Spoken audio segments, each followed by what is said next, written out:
The irony of asking questions, and I'm going to give you two examples of this. The irony is when asking a question is most important in terms of overall communication, but specifically in the sales process, is when it's hardest to do. And then, even more specific to that point, is when we need to ask an open ended question, it is like the absolute hardest thing for us to do as human beings. Two examples. First one is just think about any situation you're in where you're arguing with someone or you're in an uncomfortable situation, whether it be a spouse, a family member, whatever it is. When they offer their points in a combative way, we tend to respond with our combative retort, or we come back to them with a point that they need to think about because we're right and they're wrong. That time is when we need to ask a question. Tell me why you're feeling like this. I understand what you're saying. Give me more so I understand you better. Those are the times if we can do that, we are so effectively communicating as human beings. The second part of this, from a sales perspective, and this is the open-ended question part, is when it's hardest to ask an open-ended question is when it's at its highest importance level. Example, when someone tells us no, not right now, or they're going to go in another direction, salespeople tend to lean on closed-ended questions. Well, if I do this, would you consider that? Closed-ended questions. Well, if you would, please keep this in mind. That's almost like a rhetorical closed-ended question. Because of course people are going to say, yes, of course we'll keep you in mind going forward. When it's hardest to ask an open-ended question is when it's at its highest importance level.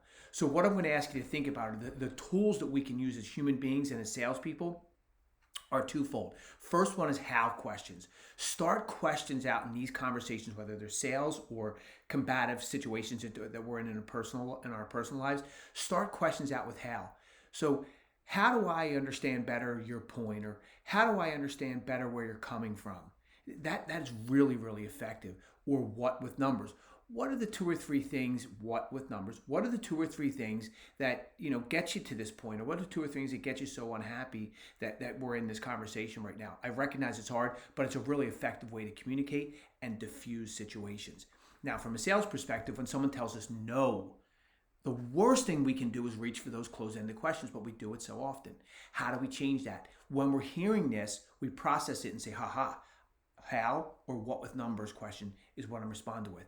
Colin, not right now. We don't want to use your services. Okay, thank you very much for offering that. What are the three things that would be like the leading indicators that would make it the right time to use our services?